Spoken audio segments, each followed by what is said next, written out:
There we got a new chapter of Dr. Stone. This one is called Science Soldiers.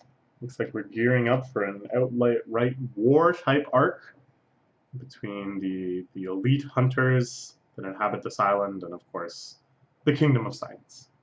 And here, Kaisuke, whom they just revived last chapter, standing with a faraway look in his eyes, his old body having gone through so much, now willing to start possibly the most difficult project of his life, building a drone.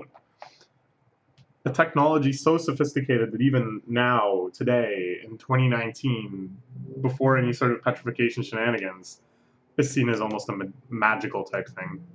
My cousin has a photography drone that he's taken out a few times to where my grandma lives. She lives on a farm, so it's really nice to get some shots of flying around the fields and stuff.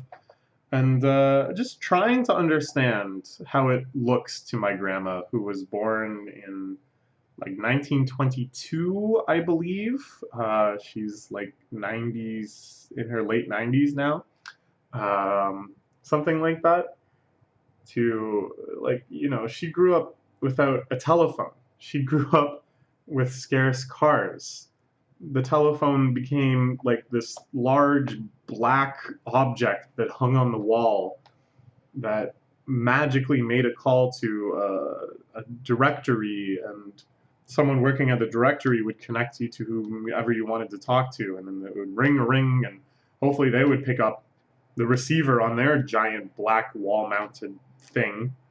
So to have all of those memories, to have your early life defined by things like that, and then to have someone show you this tiny rectangle and be like, this is a phone. And on this phone, this video that we're watching is what that tiny thing that's just like zooming around in the air is seeing. It's like unreal. Like, I don't understand what she could be thinking. For her part, she just like shakes her head and mutters, "Go okay," and then goes back inside. Anyways, yeah, drones are pretty sweet. I think if I had more money, I would look into one. But it's fun enough just playing with my cousins now and then. Okay, so uh, they have them pulled out. They have them all of the parts bandaged together. They found that missing arm. Suika has kindly restored his modesty by putting some leaves around him, like biblical Adam and Eve. And Senki wants to get right on it. Another godly artisan Kaisuke with a quick splash. More gravitas, and also it's got these strange cracks, almost as if he's missing a piece. Uh-oh, uh-oh. That should heal thanks to the restorative effects of the revival process. Some scars on your face and guts. Oh no!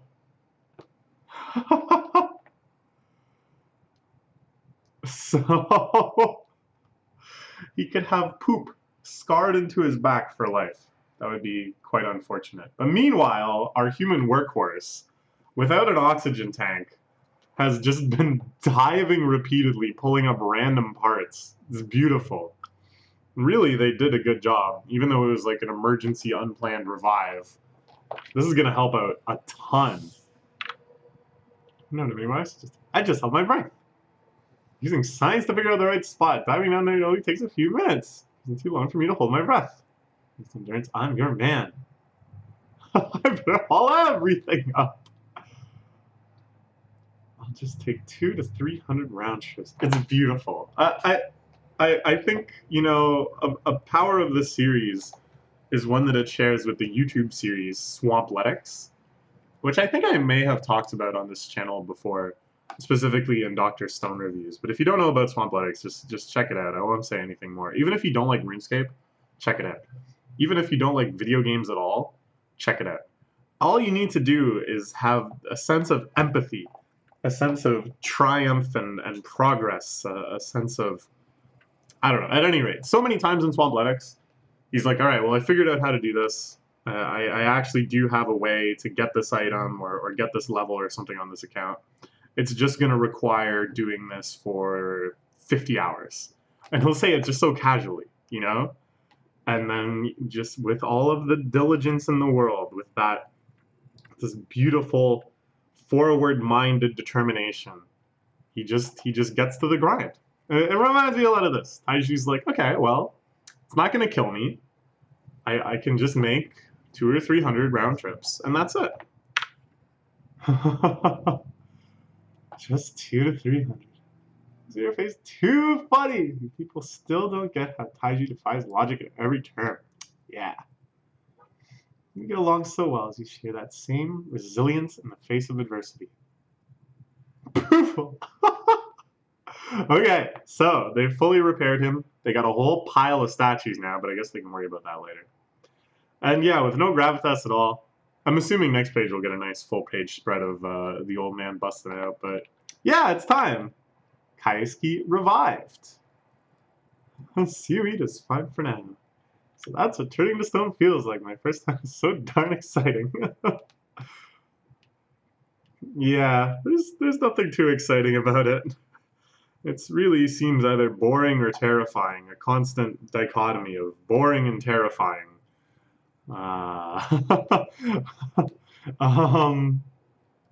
Well, it reminds me of some, I don't know, I can't just keep bringing up other topics like this, Swampathletics and drones and Toho Dojinshi is what I was going to talk about, but whatever. Suffering not at all. I was relaxing. I knew you fellows would crack me out with science. Top shape. Yeah, the restorative effect. Probably had his arthritis and stuff cured. Wow. Perfect job. Okay. A drone. That's why you said Seaweed is good enough. Yeah, because he's always bursting out of his clothes when he's fired up for a project. Hell yeah.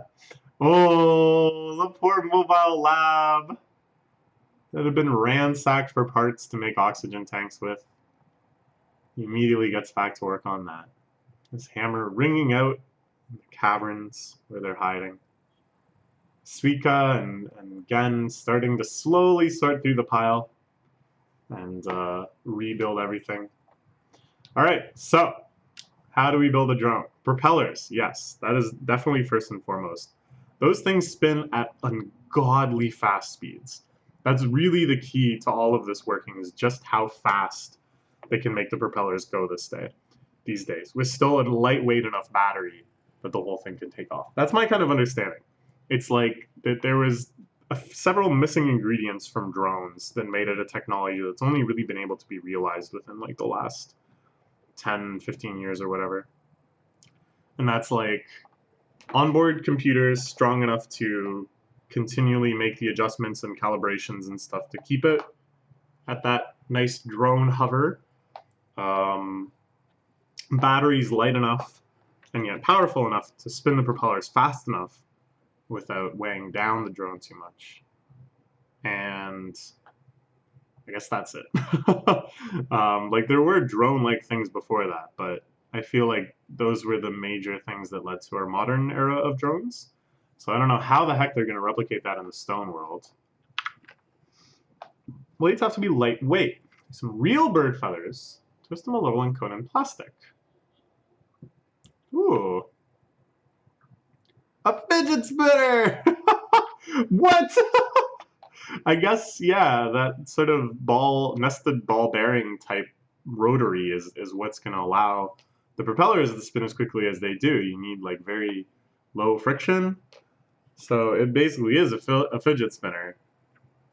Man, I thought we were done with the era of fidget spinners. I thought I would never see that again, but whatever. Yeah, we're doing it.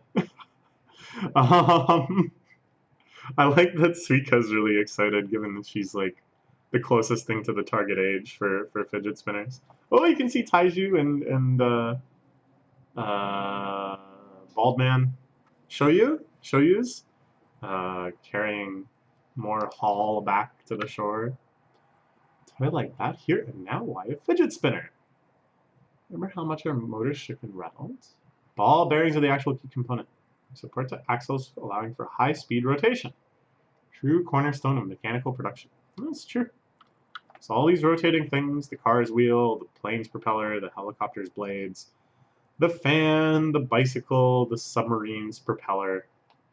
You all know and love Leonardo da Vinci, right? He came up with this. He was the painter of the Mona Lisa, of course. But no, he was a Renaissance man. He could do everything and more. Great at art and science, you know, and then you get outrageous people like that. Senku good at art? I guess so, yeah. He can draw up, like, really elaborate blueprints and stuff. When he drew up the blueprints for the ship, that was godly. Yeah, he is quite a Renaissance man, Senku. Except that Da Vinci, I've heard, he was also in great shape. Whereas Senku is a weak nerd.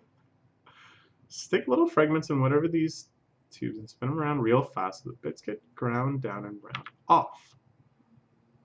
These little pachinko balls. Make pachinko machines, right? Maybe about 10 billion years. Good, good. Remove that menace from society. By size with these holes. So you got balls of the same size. Okay. So Keisuke gets it. He sees the power of this design. But is the lathe precise enough? Ooh, the final haul. So they've done like 200 to 300 trips this entire time. Ooh. It's all coming together. This is a nice spread. I'm assembling statues. Senku not sure which head goes on which body. All of them, of course, with these seaweed modesty cloaks. And Usui carrying his beloved Francois, kind of like a Princess Carrie. That's nice. Their gender, of course, still ambiguous, but they decided to give them the full seaweed modesty robe. Let's consider it. Who is that? There's a complete stranger in the mix. Every piece in that one strip, so it's a petrification victim from who knows when. Their entire crew who were petrified before even stepping foot off the ship. The entire kingdom of science has finally made landfall on this island. Oh, that's going to be so great. Now, this bottom panel, I think, is just imagination. It's not actually Chrome and everybody back already. There'll be a bit more ceremony for that. Even Senku, who probably wants to make some sort of automated machine that will just drip revival fluid onto people as appropriate. You know, to save time going around with the bottle yourself. Would have a little more ceremoniousness to this. So this is an interesting plot development too. This unknown person who was petrified by the evil hunters, who knows how long ago. Long last, everyone's on dry land, but can we wake them all up right now? Make a little revival fluid at a time. We can sit around until there's enough to revive anyone. Okay. They do that and toss the weapon at us from the outside. It'll be game over for real this time. Ooh, so we return to the mainland. Turn to the Master's kingdom. And this guy, this kind of suave hunter, seems to be a little more with it than the rest. Looks like he's uncovered the fact that Kohaku is the invader. That'd be you, right? So go on, tell me where your friends are hiding. Even if I was the one, do you really think I'd betray my allies? Okay, we could have just a straightforward fight scene now. Kohaku versus this guy. Before the enemy finds our hideout, we gotta snag their petrification weapon out of the air. Since once we've stolen it away from them, our numbers at disadvantage won't matter. And with the power of science. That drone's our ace in the hole. Can it be done, Keisuke? Even need to ask him more fired up than ever. Okay, alright. So the lines are being very clearly drawn now. The battle is proceeding. To dedicate 5 decades as an artisan for nothing. Look at it spin. The propeller whizzing up into the air through the power of its own propulsion. We got another cool spread here. Look at that drone. Okay, so they're nixing the battery issue because it's just powered by a cable. Smart, smart. So very, very limited range, but whatever. So still in beta testing, of course. You can't just make all of the blades spin equally fast. Look at Keisuke playing with his fidget spinner. He decided to just make one for fun. Yeah, you have to have it constantly sensing its own balance via like gyroscopes and stuff, and adjusting each propeller such that it keeps stable, which is really tough. That requires some pretty advanced software engineering on top of the actual hardware engineering of the gyroscope and stuff and the sensors. So more adventures with the drone to come. The grabbing instrument, I'm not sure if that's been implemented yet. We can see what look like little weights attached to it. Yeah, that's pretty cool. Okay, let's see next week what they can do with this bad boy. Should be fun. All right, bye-bye.